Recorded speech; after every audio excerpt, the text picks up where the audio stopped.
4 years ago, I went for a walk with my then 2-month-old baby daughter in Rajaniemi, our national cemetery. As we were there, I looked at those graves that were really big and grand with polished granite and all layered with gold and really prestigious titles. The graves seemed to have a message to me, and that message was, look at me, see how important I once was. As we continued walking, we came across a grave that made me stop. It was the grave of one Uno Staudinger. Uno died 101 years ago, and when he did, he chose differently. As you can see, there are no status-driven visuals on his grave. There's nothing mentioned about what it was that Uno did when he was alive, and there are no titles of any kind.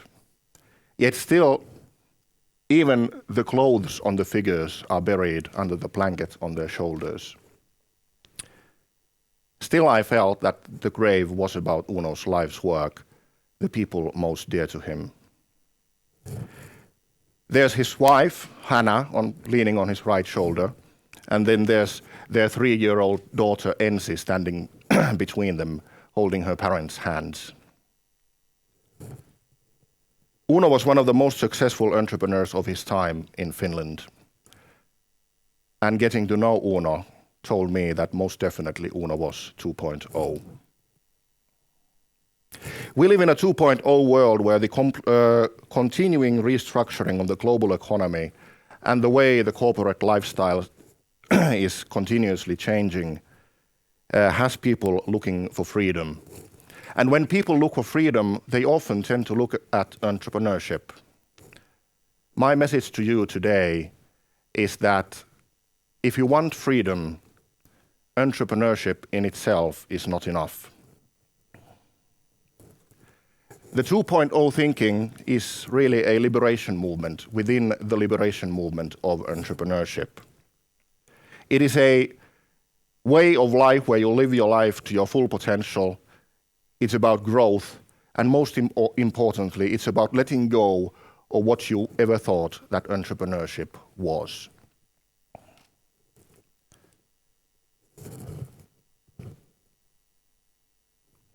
The 2-point way of thinking is a shift, most importantly, in how we see other people and most of all ourselves. The 1.0 way of thinking in matter of success can be rather easily defined. The 1.0 success is where money, power, and status meet each other.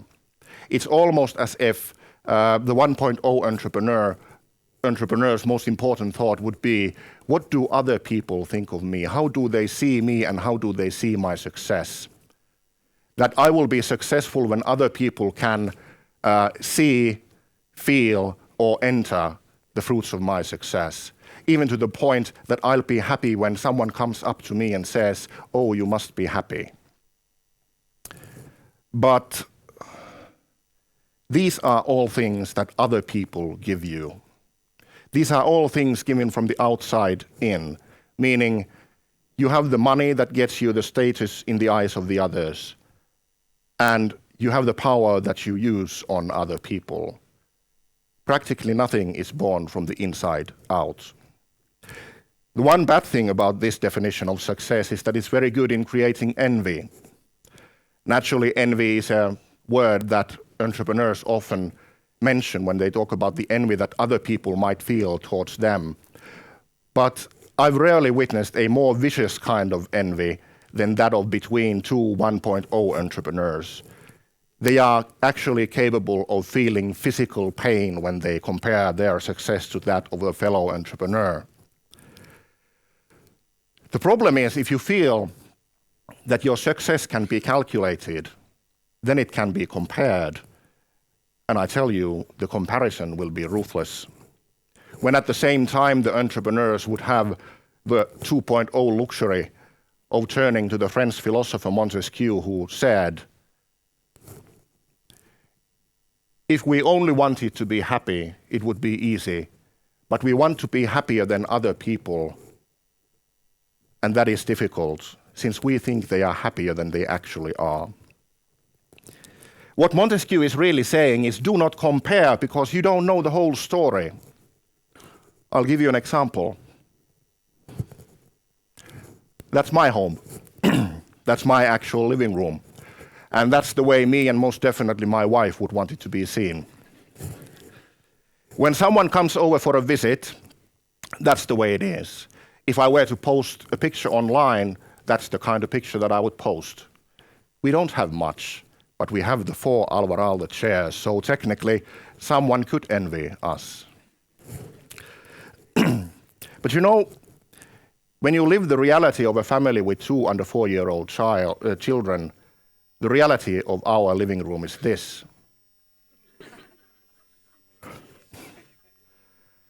Do you know what the beauty of this picture is? It's that I actually feel happy when I look at it. That life, a living room that looks like this, can actually be okay. So, how would I define the 2.0 success of an entrepreneur? The money and the power are still there. I'm not going to deny that. They are very important issues in anyone's success.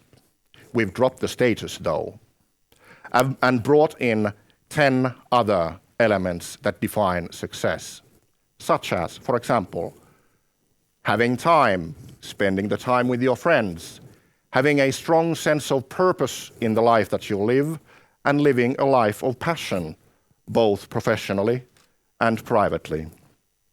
Some of you might recognize that this is actually the same list that the 1.0 entrepreneur would give you as a list of things that you have to let go when you become an entrepreneur. So the 2.0 entrepreneur not only doesn't want to sacrifice these on the altar of entrepreneurship, but these are the actual things that they seek when they take up entrepreneurship. And most importantly, the last 2 pictures there, your family, your loved ones, as Uno very well proved to us. And then the ability to feel empathy. Empathy it's a tricky term. Some people think it's a feminine feeling that men are incapable of feeling. I'm now going to do a raise of hands here and ask you, the audience, how many of you here feel that you actually know what the exact difference is between sympathy and empathy? Please raise your hand.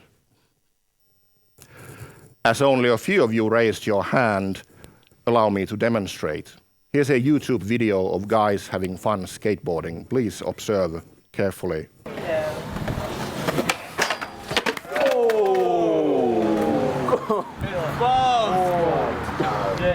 Balls. No, I'm sitting on the ground. Now, as you may have noticed, when looking at this, the ladies in the audience went, "Oh dear, that must have hurt the poor fellow." And the guys looking at this went, "Oh my God, that hurts." What the women felt was sympathy, and what the men felt was empathy.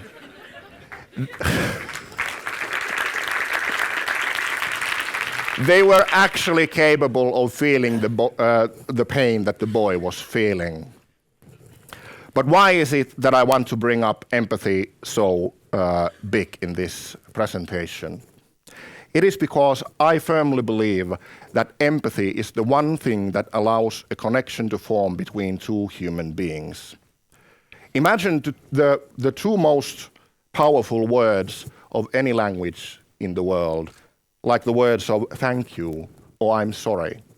They are both empty words without the existence of empathy, because if someone says I'm sorry, what's the use of it if the person doesn't actually know what the feeling is that he is apologizing?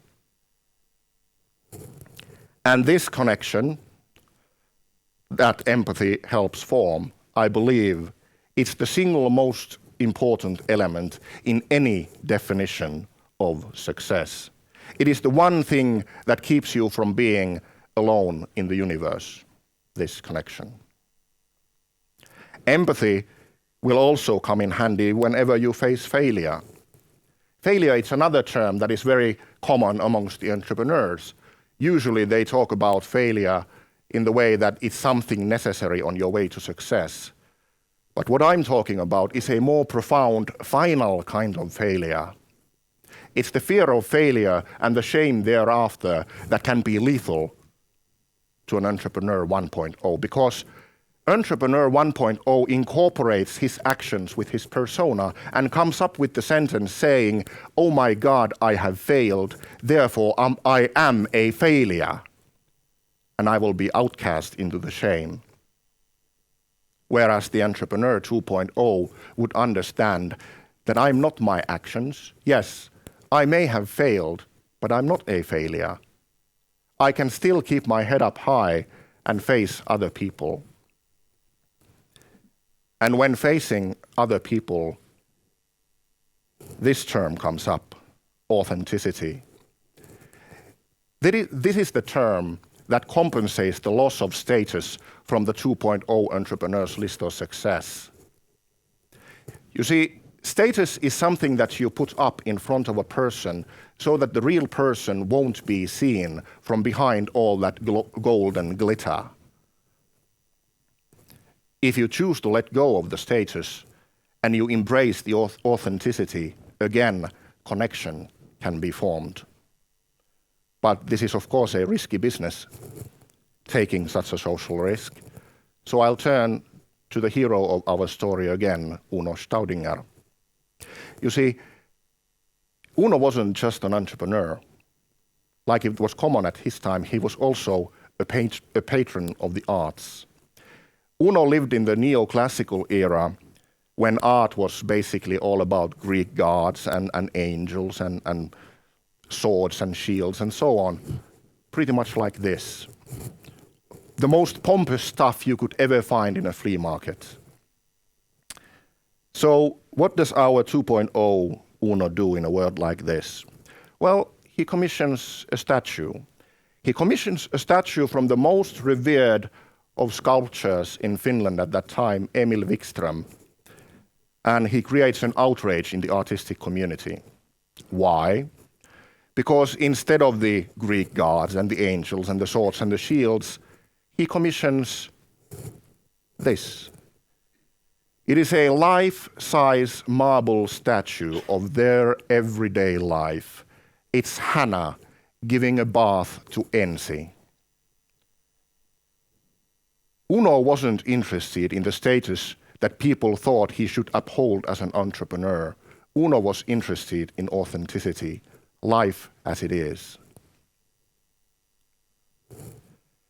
The 1.0 way of living is really a box of restrictions that you set upon yourself or that you let others set upon you.